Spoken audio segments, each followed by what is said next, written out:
Huge pythons are taking over part of the state, slithering right into people's backyards, and now Florida is declaring open season on the predators. New Everglades footage is raising serious questions about the future of the American wilderness.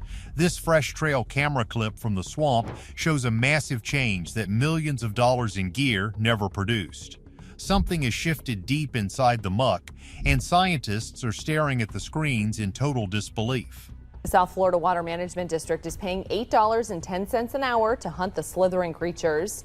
They say the hunt is for a good cause, to save rabbits, raccoons, even deer that are being eaten up by all these pythons. People thought the Burmese python was an unstoppable monster that owned the marsh forever, but this clip reveals a bizarre twist that changes the whole game. A lot of people are confused about who is actually winning the fight down in Florida right now.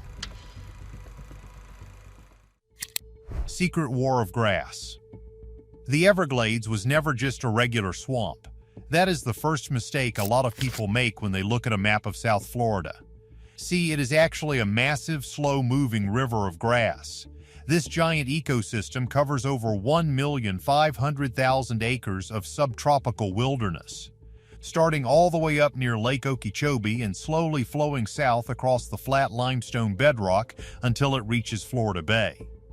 This natural machine filters the drinking water for millions of human beings, absorbs giant ocean storm surges during hurricane season, and regulates the weather patterns for the entire southern region. Scientists estimated its actual environmental value at over $31 billion every single year.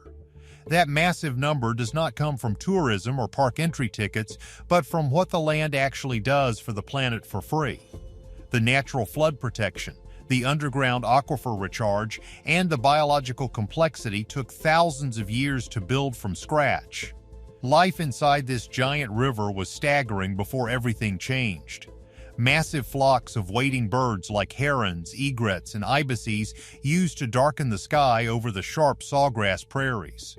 Giant alligators patrolled every single open water channel, keeping the fish populations in check and creating deep water holes that saved other animals during the dry season. Raccoons, bobcats, opossums, and white-tailed deer filled the thick brush on the higher ground called tree islands.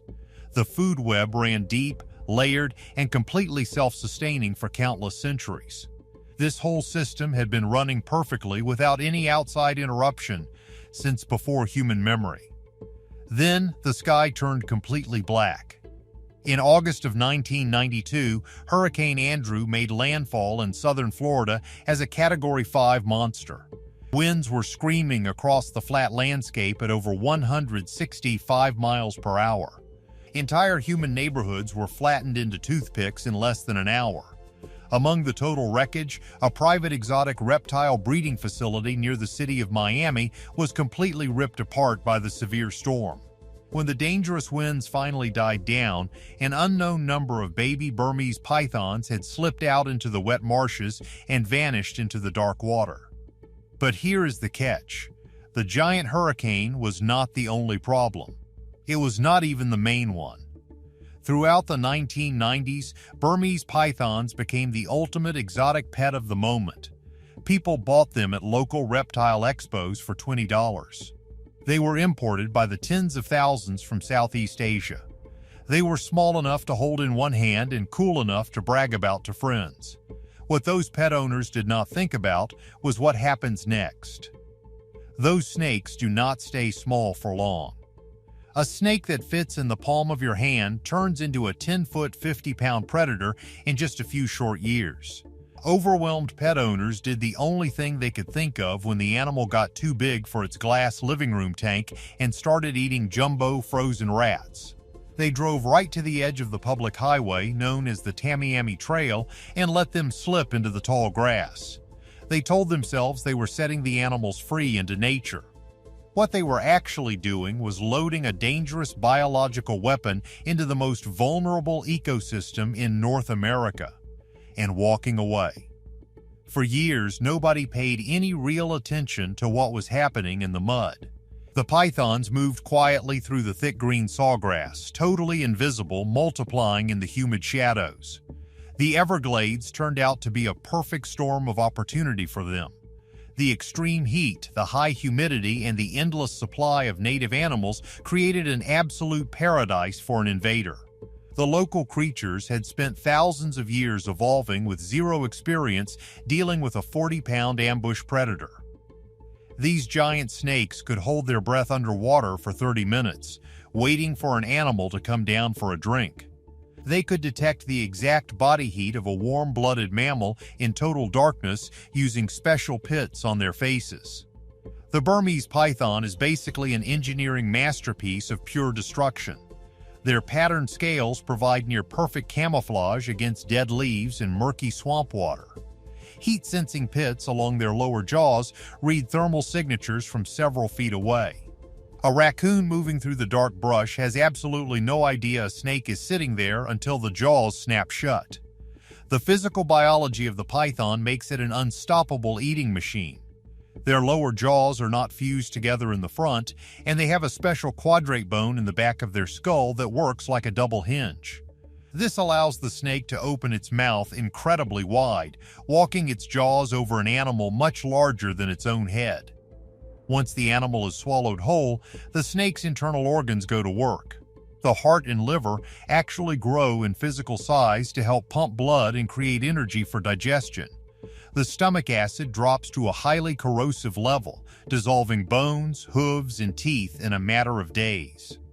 A python can go for months without eating a single thing, conserving energy, and then consume a massive white-tailed deer in one sitting. Then there is the insane rate of breeding. A single female python can lay up to 100 eggs in one single clutch. She wraps her body around the pile of eggs, violently twitching her muscles to generate body heat and keep the eggs at the perfect incubation temperature of 88 degrees Fahrenheit. With no natural predators in the swamp to eat the eggs or the baby snakes, the population curve went totally vertical. Today, official estimates put the Burmese python population somewhere between 100,000 and 300,000 snakes moving through the wilds of South Florida. A landmark study delivered numbers that stopped the scientific community completely cold. In the hardest-hit zones of the national park, raccoon populations had crashed by 99.3%. Opossums were down by 98.9%. Bobcats had fallen by 87%. Marsh rabbits and foxes in certain survey zones were functionally gone. They were not just reduced, they were completely erased from the earth. Biologists who had spent their entire lives working in the area described something they struggled to put into words. They called it the silence. They would drive for miles through historical habitats that used to be bursting with noise and life and see absolutely nothing. There was no movement in the underbrush, no eyes shining in the headlights, and no animals crossing the dirt roads. It was just a still, empty, quiet wilderness. The entire foundation of the food web had been consumed from underneath everything else.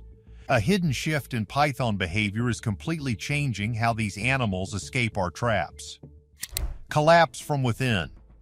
Florida's initial response to the snake crisis looked a lot like a big publicity stunt dressed up as real conservation work. Local authorities launched the Public Python Challenge, which was an open invitation for anyone brave enough to wade into the muddy swamp to catch the invaders.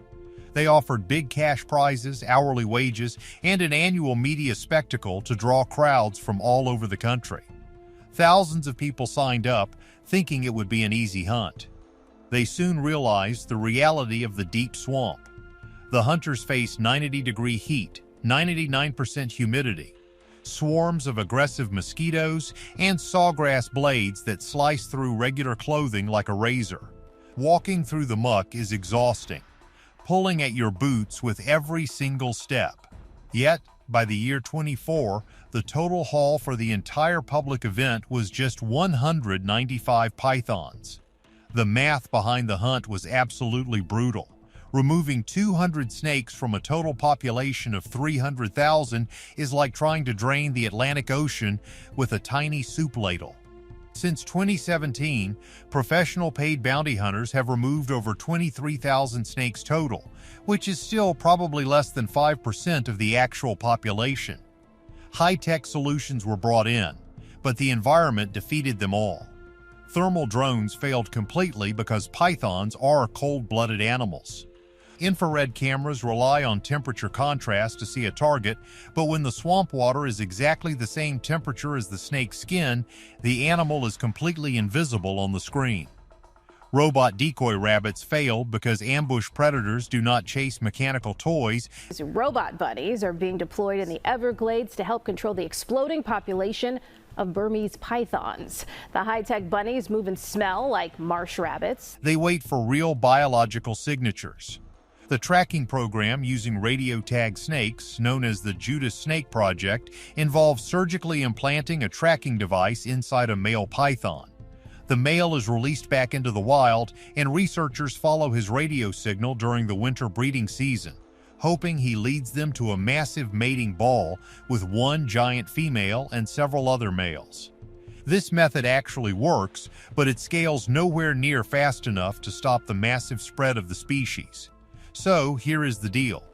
The human technology was failing completely, and the local hunters were totally outmatched.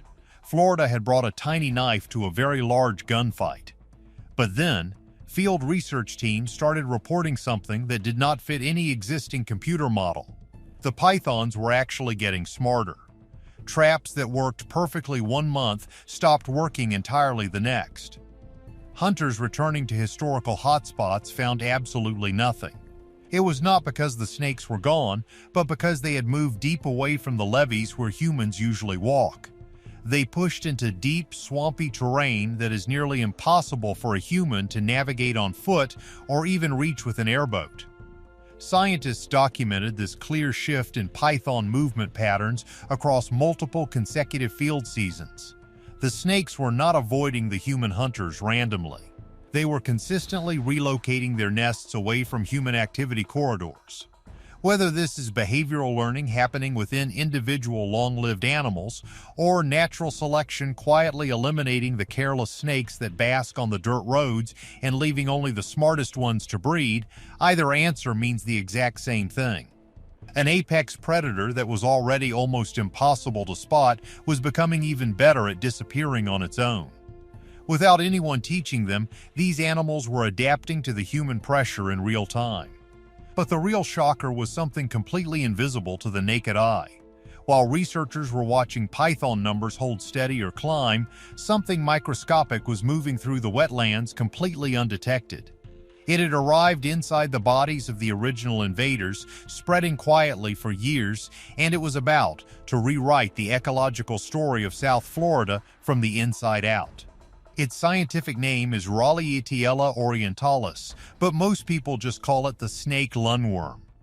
When research scientists first encountered this parasite in native Florida snakes, they knew something was badly wrong. Biologists were performing routine health assessments on native species like garter snakes and pygmy rattlesnakes. These were common local animals that should have been completely healthy. Instead, they were emaciated, incredibly weak, and moving with the slow, labored deliberateness of a creature struggling to breathe. When scientists opened the specimens up in the lab, they found the horrifying source. The lungs of the native snakes were packed tight with dozens of tiny writhing parasitic worms burrowed deep into the breathing tissue, blocking air passages and feeding directly on the animal's blood. These creatures are actually part of a bizarre group of parasites called pentastomes, or tongue worms.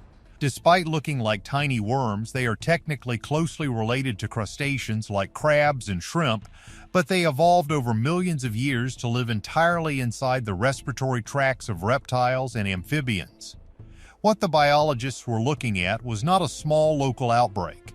It was a massive, systemic invasion that had been spreading for miles without anyone catching it. This specific lungworm is completely native to Southeast Asia. Burmese pythons carry it all the time, but they have had thousands of years of evolution to develop a natural tolerance to its presence. It does not cause the giant pythons serious harm.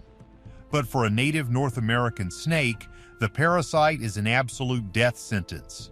And get this, the transmission chain is one of the most unsettling things ever documented in modern wildlife biology. An infected python leaves its waste material in the shared swamp water. Local cockroaches, which scavenge the forest floor, consume the waste and pick up the microscopic larval parasites. Small frogs and toads then eat the infected cockroaches. Finally, a native snake eats the frog. Inside the native snake, the larvae do not just stay in the stomach to be digested by the strong acids. They actively tunnel right through the thick stomach wall, migrating directly up into the chest cavity and finding the lungs. They attach to the soft tissue walls, feed on blood, and multiply rapidly. As the infection grows, the airways fill up completely with parasites. The snake weakens, stops hunting because it has no energy, and eventually suffocates. Researchers have even documented native snakes with lungworms actively crawling out of their mouths as they expired in the field. Will the returning king save the marsh, or will the invisible parasite destroy everything before the final battle even begins? Drop your honest prediction in the comments right now. Who survives this mess? The invader, the parasite, or the home team? Make sure to like and subscribe for more.